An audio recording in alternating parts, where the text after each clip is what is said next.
Hola, ¿cómo están? Hace un montón que no les contaba un cuento, así que decidí contarles uno llamado Hudson.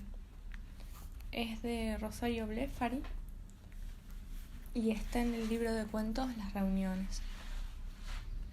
Tiene un epígrafe que dice: me ha dado el oído que en todo su ancho graba noche y día, grillos y canarios, martillos, turbinas, ladridos, chubascos.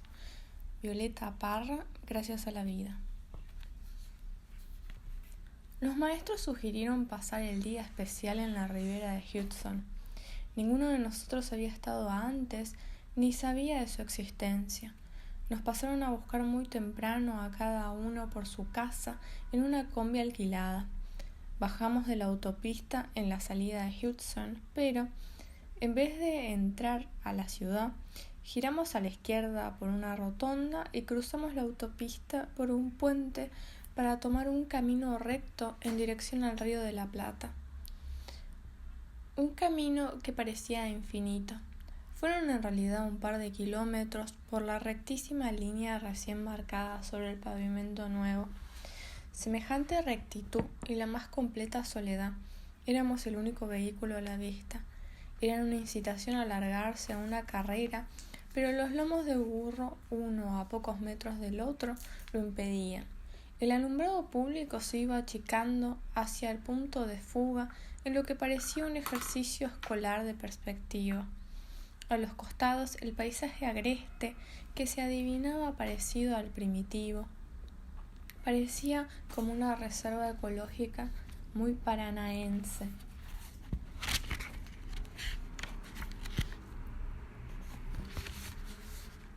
Al llegar al final del camino nos sorprendió una especie de costanera de no más de 100 metros y una enorme playa de estacionamiento sin ninguna sombra. Pero el camping tenía árboles en abundancia. Los clásicos grupos formados por una mesa, 2 bancos y la parrilla estaban repartidos por todo el predio. Los que estaban más lejos de la orilla desaparecían, internados entre pastizales cada vez más altos. Habían vehículos estacionados a la sombra y unas pocas familias ocupando las mesas próximas a la proveeduría. Nos bajamos de la combi untados de protector y repelente, y mientras los maestros hablaban con la encargada del lugar, los demás empezamos a explorar la zona. Yo me acerqué al río y pude ver que no había arena a la vista, formando una playa, sino que la línea de la orilla se desdibujaba entre juncales inundados. De pronto pasó un helicóptero y todos dejaron de chapotear para mirarlo. No parecía estar patrullando la zona, parecía más bien el traslado de una persona importante.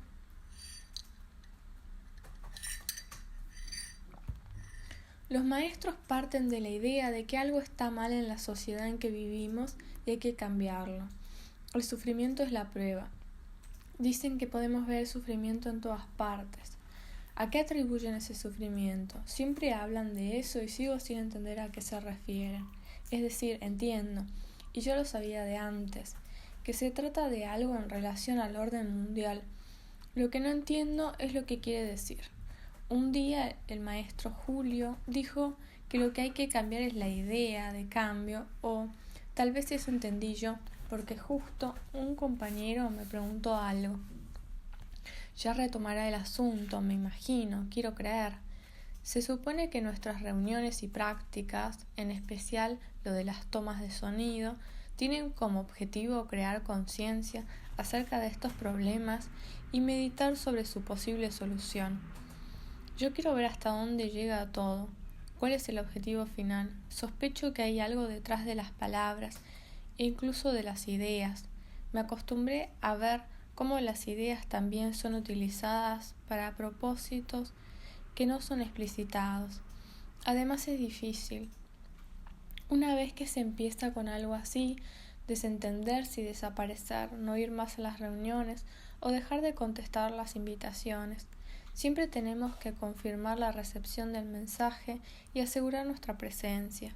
¿Cómo podría sustraerme a las obligaciones que contraje con esta gente y su organización, o como sea que la llamen. Organización no les gusta que le digamos por las connotaciones político-empresariales. Los maestros, antes de que pasara lo del bote, estuvieron raros, como distraídos. No fue algo de toda la mañana. Fue en un momento. Hacía menos de una hora que habíamos llegado y ya estábamos instalados. El hombre de barba tupida, nunca me aprendí su nombre, ya había preparado el mate. Parecía que era lo que más le interesa. Preparar el mate apenas hay una oportunidad. Y nunca falta quien se le acerca y lo bendice, agradecido. No duró mucho ese momento de ausencia de los maestros, en que los tres parecían estar pensando en otra cosa o estar muy preocupados por algo en particular que no nos decían. Me pareció que era por nosotros la preocupación. No se reunieron aparte del grupo como solían hacerlo en situaciones más o menos límite, donde tenían que acordar decisiones, pero estaban muy conectados entre ellos, con miradas y algunos gestos casi imperceptibles.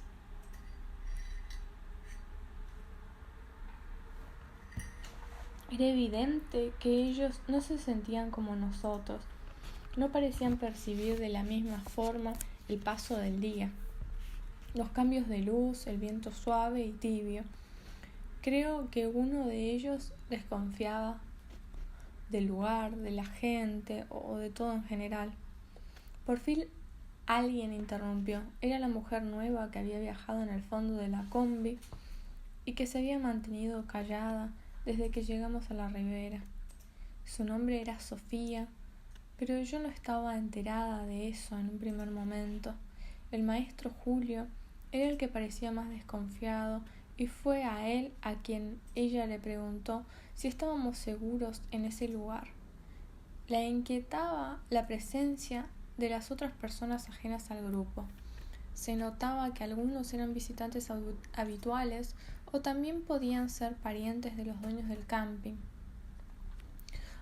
Algunos estaban preparando el fuego para el asado y otros charlaban mientras tomaban mate, recostados en las reposeras que habían llevado en sus autos y camionetas, en las que más tarde dormirían la siesta. Otros solamente tomaban cerveza y jugaban a las cartas en las mesas de cemento debajo de los árboles, con la amenaza constante de las gatas peludas, esos gusanos que se lanzan desde los árboles sobre la gente y dejan una picadura que arde.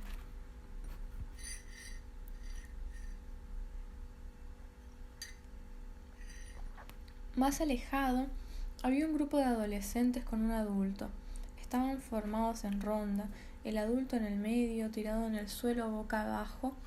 Se trataba de una especie de juego o ejercicio. En un momento los adolescentes comenzaron a hacer un ritmo con las palmas, como cuando se quiere arengar a alguien. Me quedé un rato mirándolos desde cierta distancia, hasta que uno de ellos me miró fijo y tuve que alejarme. Le comenté esto a Sofía, la mujer nueva, a quien seguía sin animarme a preguntarle el nombre, porque ya nos habían presentado, pero yo no había podido retenerlo. Distraída por su pelo largo que llegaba más abajo de su cintura y que ella acariciaba con recelo. Supe al fin cómo se llamaba porque alguien gritó su nombre y ella se dio vuelta. No había hecho mucho caso de mi relato. No le interesaban los adolescentes y su guía. Podían ser simples Boy Scouts o algo así. Se rió nerviosa y dijo que pensó que la llamaban a ella, pero era para otra Sofía el llamado. Me dijo entonces que le preocupaban los 3 hombres que habían llegado poco rato después de que estuviéramos instalados.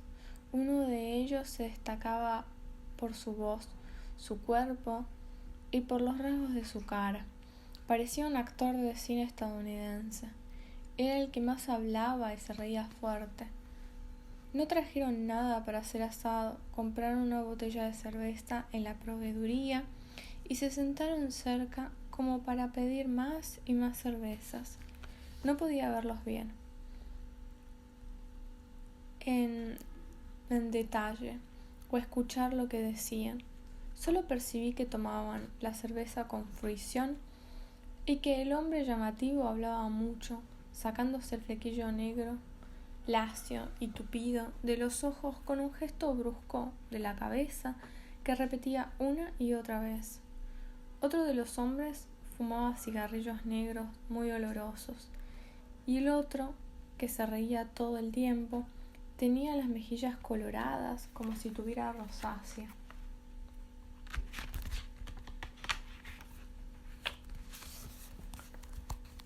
Los baños estaban en obra. Habían unos muy precarios, sin agua corriente. En la entrada había un par de barriles llenos de agua de lluvia o sacada del río, en los que flotaba una lata, que por suerte tenía una manija hecha con alambre, para cargar el agua turbia y tirarla en los inodoros. Los papeles sucios se acumulaban en otra lata. Dentro de los baños había olor a excusado, y las moscas revoloteaban, pero estaban limpios. En un momento la maestra Sonia fue picada por un insecto, una especie de abeja pequeña o avispa. No la pudo ver bien, pero ella aseguró que le había dejado clavado el aguijón y que por eso le dolía tanto. Quiso ir al baño y me pidió que le tuviera la puerta. Parecía que le había picado en una parte muy fea. Se quiso enjuagar y consiguió que encendieran un motor que sacaba agua limpia del pozo. La de los barriles era solo para los inodoros. Por una enorme manguera cerca de los baños, en obra, empezó a salir un chorro helado y ella mojó una toalla para ponerse en la picadura y de paso se mojó la cabeza porque había estado mucho al sol y le empezaba a doler.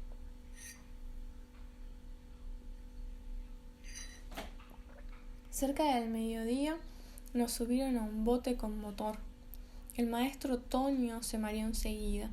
Había estado intentando mirar con un largavistas la otra orilla y terminó vomitando. La maestra Sonia no quiso subir porque estaba muy dolorida. A mí me dieron una pastilla para no marearme y a los 5 minutos vomité. Agua. No había comido nada. La vista no era muy atractiva.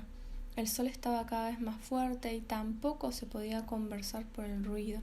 Llevábamos casi una hora en el bote sin poder estabilizarnos como para poder empezar a hacer las tomas de sonido cuando el motor se detuvo. El maestro Julio dijo que se había roto una bujía. La marea comenzó a sacarnos río afuera, pero nunca nos acercaba lo suficiente como para poder bajar. Además teníamos las mochilas con los equipos de grabación. El maestro Julio trataba de no sucumbir a la desesperación. Fue un largo momento de zozobra, pero él se mantenía calmo y sonriente, aunque todos creíamos que estaba haciendo un enorme esfuerzo. El maestro Toño estaba fuera de combate, al menos eso parecía, con la cabeza apoyada en los brazos cruzados sobre las rodillas, como dormitando, tratando, supongo, de superar el mareo. No llegó a pasar media hora, que pareció interminable, aunque yo siempre miraba mi reloj, hasta que unos lugareños se metieron en el agua y arrastraron el bote hasta la orilla. Nunca dejaron de hacer pie. Antes habíamos estado haciendo señas a unos que ayudaban a otro a elevar un paracaídas para hacer kitesurf, pero nos ignoraron. Además de Sonia, algunos se habían quedado en tierra firme porque no entrábamos todos en el bote. Iban a subir en un segundo turno. Ahora estaban como petrificados ante la inmensidad del río y el desconocimiento de todo. No sabían si era grave lo que estaba ocurriendo o si solamente debían esperar tranquilos que la marea nos sacara afuera. Fueron los de la proveeduría los que se dieron cuenta de que había que ayudarnos. Se metieron al río con ropa y todo, y sin hablarnos demasiado. Me pareció que se reían con cierto disimulo. Después me di cuenta de que era lógico que nos ayudaran ellos, porque eran los dueños del bote. Todos bajaron muy mareados y nadie entendió cuál era la enseñanza que nos había dejado la experiencia. Un poco debido al principio de insolación, el mareo, los vómitos y el desperfecto mecánico. Tiempo después lo sabrán, parecían decir los maestros con la mirada. Sonia se acercó al maestro Julio y hablaron en voz baja. Supongo que le contaba algo que había pasado en nuestra ausencia, o trataban de reorganizarse.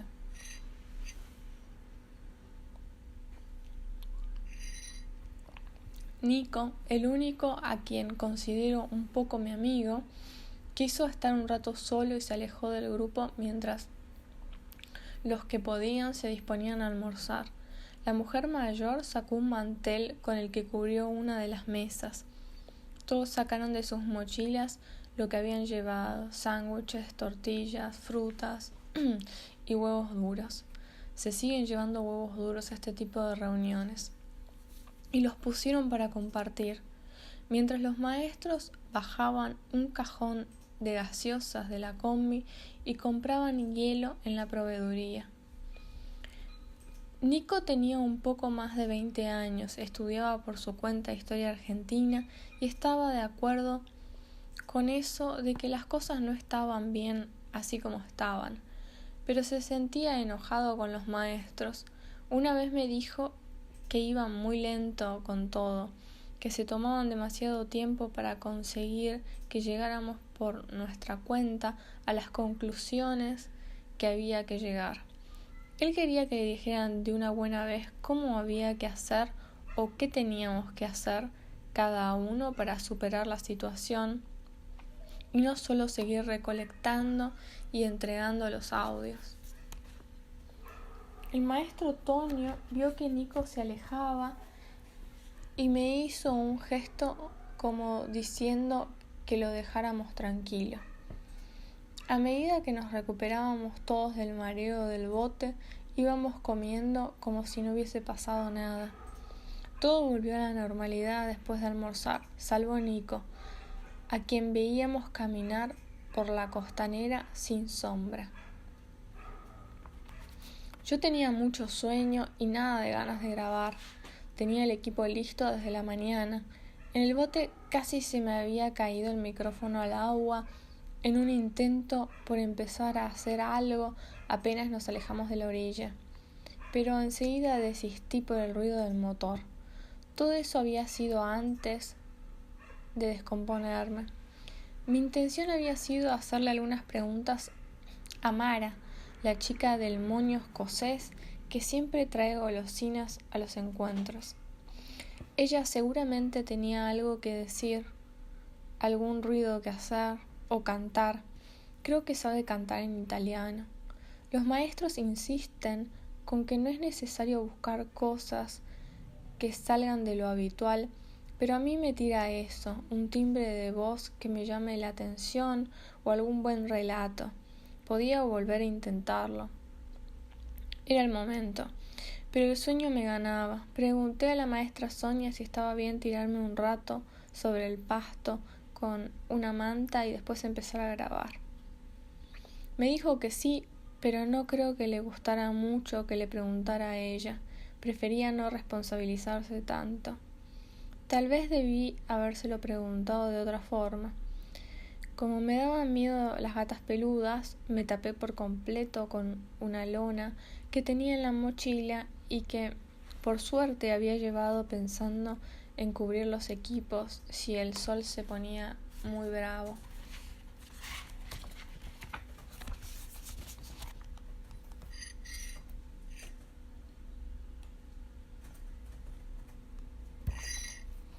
Me desperté en un estado de confusión. No sabía qué hora era ni dónde estaba. Mis compañeros no estaban a la vista. Guardé todo y me dirigí a la orilla pensando que tal vez habían vuelto a subir al bote. El sol estaba todavía bastante alto y el calor no había aflojado. Caminé un rato hasta llegar al límite del terreno del camping. El límite perpendicular al río. No se podía seguir por la orilla porque había un alambrado que se hundía en el agua y se prolongaba tierra adentro. A partir del alambrado, la vegetación era más tupida y salvaje. Sin embargo, vi que había una tranquera muy precaria y un camino de tierra que se internaba en la espesura. De pronto me sorprendió un bocinazo. Una enorme camioneta estaba detrás mío y un hombre calvo, barrigón, se bajó y abrió la tranquera con dificultad. Volvió al vehículo y después de entrar a la zona selvática, dejó la tranquera abierta. Me dieron ganas de curiosear, de internarme siguiendo el camino. Cuando perdí de vista la camioneta, me animé a seguir la huella, muy despacio. No estaba seguro de lo que estaba haciendo y a cada paso volvía a pensarlo. Así llegué a una zona parquizada. El pasto no era como el del camping, una gramilla corta, sino un césped muy cuidado. Los árboles tenían hecha la campana alrededor de sus pies y se notaba que se les iba dando forma con podados adecuados. Un enorme eucalipto centenario se elevaba por encima del resto de la vegetación, como una torre citadina o como un ser monstruoso. Me obligó a levantar la cabeza y doblar el cuello hacia atrás para ver el límite de su copa con el cielo. De una de las ramas más bajas, que estaban muy alto, colgaba una hamaca. No era una simple tabla agujereada pendiendo de una soga. Para empezar, la soga era más bien un cordón grueso como de tapicería, y en lugar de la tabla habían colocado el asiento de un carruaje pequeño, como para niños, con apoyabrazos de madera labrada y respaldo y asientos acolchados.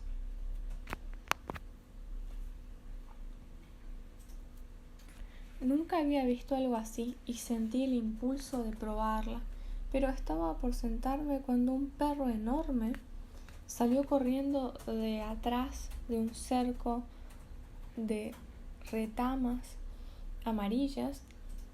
Ya casi estaba encima mío cuando se escuchó la voz de una mujer que lo detuvo a tiempo. El can obedeció y se sentó tranquilo. Parecía sonreír con la lengua afuera, mirándome de reojo. Podía sentir su aliento en las rodillas. La mujer me preguntó quién era. Le expliqué que estaba en el camping, con un grupo de gente y que había entrado siguiendo el camino. ¿La tranquera estaba abierta? Sí, entró una camioneta y el conductor la dejó abierta. Pensó que se iba enseguida. Debe haber sido por eso, dijo, como si se lo explicara a ella misma. Su pelo blanco estaba recogido en un rodete que la hacía parecer más alta de lo que ya era. Se fue acercando a mí y al perro. Miró en dirección al camino y pareció relajarse al darse cuenta de que estaba yo sola. ¿Le gusta la hamaca? Es maravillosa, pero debe costar mucho elevarse por lo larga que es. No crea. Inténtelo.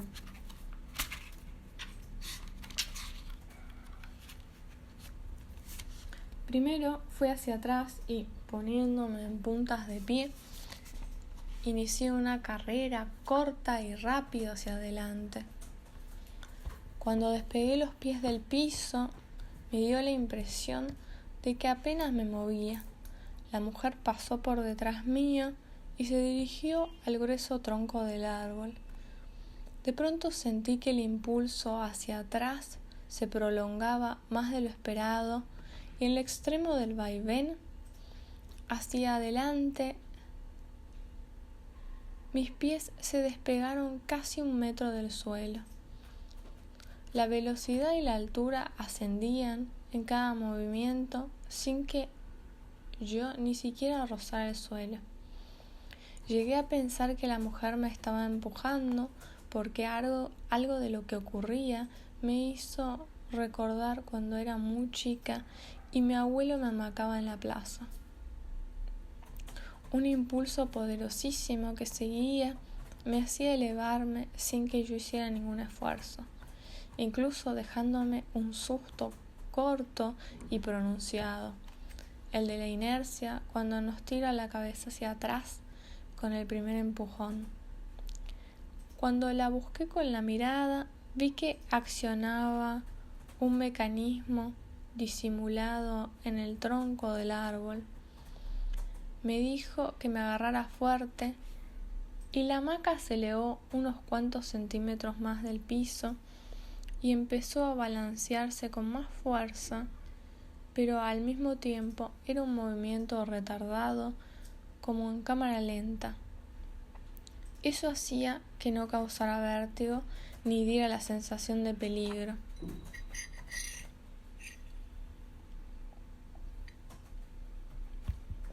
Lo atribuí a lo largo del cordón. Me di cuenta de que por dentro iba un cable grueso como el de los ascensores y el silloncito que sostenía el cuerpo con su tapizado acolchado. A medida que me elevaba pude observar la propiedad, ver hasta dónde llegaba el parque y cómo era la casa. Se veía una playa muy diferente de aquella a la que accedimos por el camping. Tenía arena y formaba una pequeña bahía, un camino que parecía de esterilla, como una alfombra desplegada. Pasaba por el medio de 2 macetones enormes llenos de flores y llegaba a una zona con sombrillas, mesas y reposeras. Vi también el tejado de la casa. El último piso, un altillo, tenía varias ventanas chicas. En una de ellas vi el hombre que había abierto la tranquera. Me miraba. De pronto empezó a soplar muy fuerte el viento desde el río. Se armaron remolinos y la vegetación parecía enredarse. Tronaba como si viniera una tormenta muy fuerte. Miré hacia arriba. La copa del enorme árbol se desmelenaba. La mujer detuvo el mecanismo de la hamaca, que empezó a aquietarse de a poco, y descendieron los cordones hasta dejarme apoyar los pies en el suelo. Una lluvia fría de gotas muy espesas empezó a caer sobre nosotras. Corrimos hasta el porche de la casa. La lluvia cada vez era más densa. No se podía ver nada a través de ella. El cielo estaba ahora casi verde, casi negro. La mujer me invitó a entrar. Mientras cerraba los postigos de adelante, me pidió que cerrara los de las ventanas de atrás. Cuando ya estábamos por completo al resguardo, pude observar con más detenimiento el interior de la casa. Ella encendió algunas lámparas. Entonces me di cuenta de que algo de su pelo y su ropa me había confundido. Lo canoso seguía estando, pero no me había fijado que la piel fresca tenía un rubor vivo. No podría precisar qué edad tenía. Los muebles parecían hechos a mano y por alguien sin pretensiones de perfección, como si hubiesen sido encargados a aprendices de carpintería, como algo de artistas y algo de personas con capacidades especiales. La mesa principal del comedor era una enorme tajada de tronco de árbol, los bordes aún con corteza, con un nudo y un agujero. Me acordé de los encantadores cachorros de cerámica que hacían los internados de aquel instituto que visitamos con el grupo. Me ofreció algo de tomar. Agua, dije, y se rió.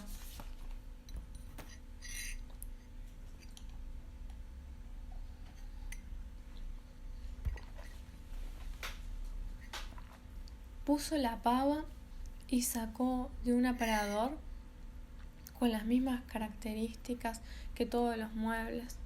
La puerta no llegaba a cerrarse del todo. Una tetera negra. Me distraje entonces con un loro que descubrí posado sobre el respaldo de un sillón. No habla. Quise enseñarle, juro que lo intenté muchas veces hasta que me resigné. El loro me miró y lanzó un graznido. Recordé que llevaba en la mochila el equipo de grabación y lamenté que el bicho no fuera parlante, porque esa sí que podría haber sido una buena muestra. La anciana, que no lo era tanto, trajo el té a la mesa y me preguntó de dónde era el grupo con el que estaba en el camping. Somos de Buenos Aires. ¿Pero son de un club? No, es un grupo de estudio. Ah, ¿nada deportivo entonces? No, hacemos investigaciones, tomamos muestras de sonido. Hubiera sido interesante grabar al loro si hablara. Eso mismo estaba pensando. Tengo el equipo de grabación acá. ¿Con qué objeto recolectan esas muestras? ¿Qué es lo que están buscando? No lo sabemos. ¿Ninguno lo sabe? En realidad se supone que lo saben los maestros. De alguna manera, todos colaboramos para el mismo experimento. Algunos son más conscientes que otros. Yo quisiera enterarme de algo, por eso estoy con ellos. Saber qué va a pasar después con todo. Mis muestras de sonido son procesadas juntos con las de los demás y subidas a cuentas privadas. Un almacenamiento enorme. El maestro Julio y la maestra Sonia trabajan en sus casas. Nosotros proveemos una recolección mensual. ¿Pero les pagan por hacer eso? No, al contrario, pagamos nosotros. Pagábamos, mejor dicho, porque hace 2 meses los maestros Julio y Sonia, y también el más joven, Tonio, ganaron un premio que consiste en dinero para poder cubrir sus honorarios y ofrecer gratuito el seminario. Así se llama ahora. Todavía no me acostumbro. Si ya no pagamos y ellos cubren todos los gastos, pasamos a ser becarios. Ah, es un proyecto artístico. No sé, pero desde que somos becarios hay como una tensión, como si todos desconfiaran de todos. Y a la vez esa sensación es pasajera y de golpe desaparece. Por ejemplo, cuando estamos escuchando las muestras que cada uno tomó en las excursiones. ¿Usted es música? No, por favor, no tengo nada de oído. No puedo entonar, tampoco tengo memoria para retener alturas exactas o intervalos. Bueno, pero ¿no es música lo que hacen? ¿Cómo procesan esos maestros las muestras? ¿Existe una clasificación? Ellos llevan todas las muestras a 3 duraciones diferentes, 1 minuto, 3 y 5. Reconocen las unidades, en fin, manejan una sintonía muy fina. Saqué el grabador. La mujer observaba con mucha curiosidad. ¿Pero por qué usan esto para grabar? Porque somos como fotógrafos para quienes el proceso de impresión, es decir, probar distintos materiales de captación donde impresionar, es parte de la cuestión. Eso es investigar. Probamos grabando en estas cintas y a veces con micrófonos muy rudimentarios, otras con micrófonos ambientales de última generación. ¿Quiere ver cómo se escucha? Si es posible.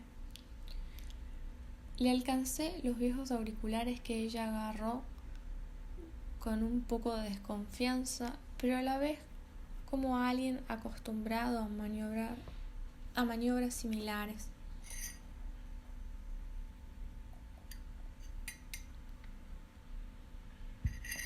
Se los ajustó con destreza. Tocó el cable de la tela marrón, rebobiné la cinta y se escuchaba todo al revés y acelerado, diabólico. Se producían cambios que permitían distinguir el paso de una muestra a la otra. Llegué a la que buscaba, una de la excursión anterior, cuando fuimos a los basurales. Se sentía el ritmo marcado por una especie de caminar sobre pedregullo o algo así. En un plano bien cercano y más lejos, Mara, la del moño escocés, contaba cómo se había escapado una vez del colegio en la primaria. Envolvía todo una atmósfera abierta con gaviotas que la cruzaban de una punta a la otra. Mucho más lejos, máquinas trabajando, palas excavadoras. De pronto alguien, creo que Nico, gritaba: «Miren lo que encontré». Y desde la izquierda se escuchaba una vocecita que decía: «Yo nunca encuentro nada en ninguna parte».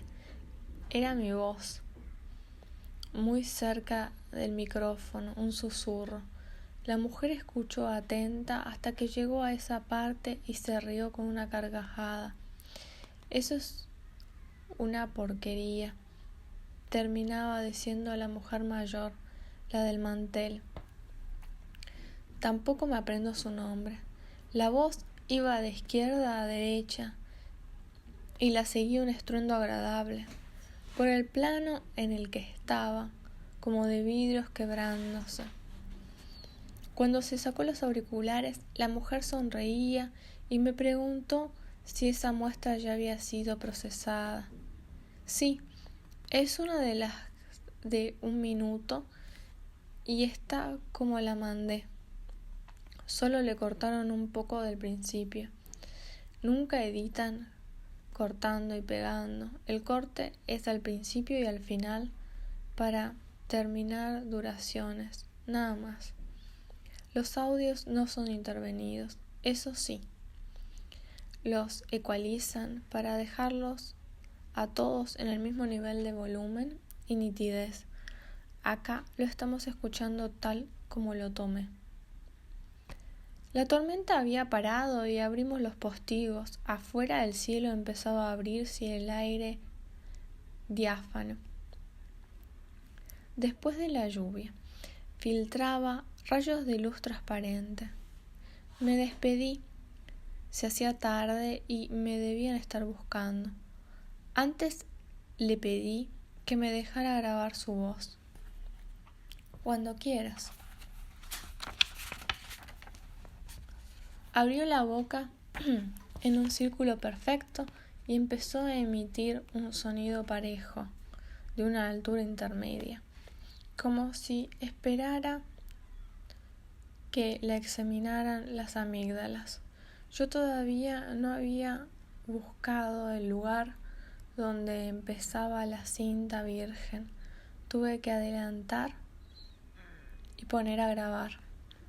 Ella seguía y siguió un poco más cuando detuve la grabación. Al despedirme quise decir algo de las ideas de los maestros, de lo del dolor del mundo, pero no supe cómo volver sobre el tema. En el camping no había quedado nadie, solo los 3 hombres continuaban en el mismo lugar.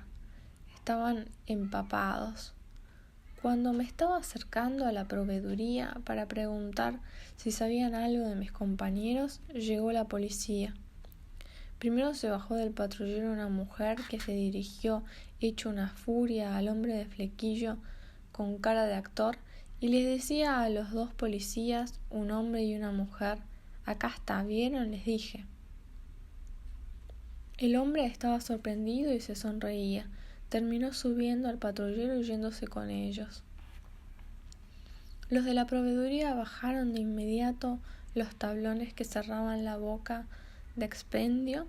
Los perros estaban sueltos y se sacudían bajo el sol, que había vuelto a salir. Me di cuenta de que me había quedado sola con los 2 hombres que estaban muy borrachos, pero no me prestaban atención, hasta que el de las mejillas coloradas me hizo un gesto como para que me acercara. Me aterré. De pronto escuché un motor. Era la combi. El chofer la había estacionado debajo de unos árboles, al otro lado de la proveeduría. Y mientras llovía, todo el grupo se había refugiado en ella. Ahora se movía como para tomar la ruta de salida. Corrí hasta quedar en medio del camino. Pararon y subí. A la noche entregué el archivo de la voz continua y uno muy breve, que no llegaba al minuto, de cuando estábamos en el bote. No me acordaba que había llegado a tomar algo y el motor no se escuchaba tan fuerte como creía. Era apenas un ronroneo. Podría haber seguido y agarrado los vómitos y las lamentaciones. La maestra Sonia me felicitó en la sesión de escuchas de la semana siguiente. Estábamos tirados en el suelo en nuestras colchonetas y me quedé dormida muy profundamente. El audio de Nico, tomado en la rambla desierta, bajo el rayo del sol y con algunos pájaros de fondo, era conmovedor. Julio y Sonia usaron a Tonio de ejemplo para unos ejercicios de confianza donde teníamos que ponernos de a 3, 2 enfrentados y uno en el medio, que se inclinaba y se dejaba caer al sostén de uno y otro compañero, con los brazos pegados al cuerpo, como un tentempié. Cuando me tocó a mí estar en el medio, me acordé de la espectacular hamaca y de la casa de la ribera. Solo se trata de encontrar una clasificación. Alimentamos un archivo. Al intentar contarle a esa persona lo que hacíamos, ni siquiera quise ser veraz. Dije lo primero que me vino a la cabeza. Para ella éramos artistas. Yo pensé que se trataba de otra cosa, pero algo más o menos trascendental. Pensé que los maestros de verdad estaban armando el archivo para conseguir un mapa o algo así que nos permitiera trazar una acción, empezar algo más, de otro orden. ¿Para qué reuníamos esas muestras si no? ¿Para qué los ejercicios de confianza? Para eso mismo, para hacer lo que hacíamos y nada más, para grabar y después escuchar, y volver a grabar y volver a escuchar, cada vez con mayor nitidez, reconociendo las variaciones más sutiles dentro de un mismo ambiente, aprendiendo a establecer unidades que antes no reconocíamos y alimentando el gran archivo.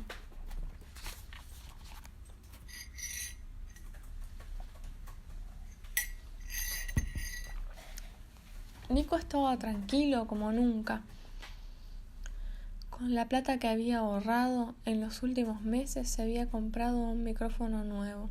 Él, Sonia y yo resolvimos ir a las grutas. Pedimos permiso en los trabajos por un día, el viernes, con la idea de pasar el fin de semana en carpa y grabando, antes de que me trasladaran en el trabajo y dejara de verlos a todos. Me quería dar ese gusto. Ya éramos más grandes y habíamos aprendido a vivir solos haciendo lo que sabíamos hacer. Lo que nos costó fue decidir dejar el grupo, pero cuando los maestros arrancaban otra vez con alguna perorata o un compañero hacía preguntas enrevesadas, nos parecía que estábamos estancados. Eso sí, sabíamos que queríamos seguir haciendo grabaciones y escuchando. Nuestros archivos podían empezar a conformar una base de datos propia y a lo mejor en algún momento la podíamos sumar a la de ellos, que seguro iban a seguir alimentando. Sofía consiguió que la tía le prestara el auto y yo estuve a cargo de los mates. Me sentí un poco el compañero bendecido, porque mis amigos se alegraban cuando me veían prepararme para empezar a cebar. Antes del viaje había estado viendo varios videos con explicaciones y los mates que nunca antes había hecho me salían perfectos. Armamos un equipo de grabación entre los tres con lo que teníamos, incluido el micrófono nuevo de Nico, y lo compartimos. En las grutas nos metimos en el mar. La temporada de verano todavía no había empezado, pero hacía calor suficiente. Hicimos grabaciones del mar que cambiaban mucho con el viento, de unos perros que le ladraban a una gaviota con una pata lastimada y también de unas conversaciones entre Sofía y un hombre que se nos acercó a preguntar la hora y después se quedó hablando de cuestiones de pesca. A la vuelta decidimos pasar por Hudson y llegar hasta la orilla.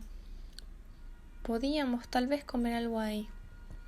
Y yo quería mostrarles la casa de la hamaca. La proveeduría estaba cerrada y la obra de los baños nuevos nunca se había terminado. El camping parecía abandonado. Cuando intenté ubicar el espacio del cerco donde aparecía la tranquera, no conseguí distinguirlo. Recorrimos esos 200 metros un par de veces y el alambrado parecía un continuo perfecto de postes enhebrados. Supuse que la mujer había anulado esa entrada y ahora tendría un acceso propio desde la autopista. Además, la vegetación se había cerrado y no se veía nada del otro lado. Nos alejamos del río por el mismo camino recto por el que habíamos llegado. Alguien venía trotando en dirección contraria. Cuando lo cruzamos, reconocimos al hombre de flequillo y cara de actor norteamericano. Estaba demasiado bronceado y tenía el número 22 de maratonista en el pecho. No vimos a nadie más en todo el trayecto, hasta que tomamos la autopista y entramos en el río de los autos.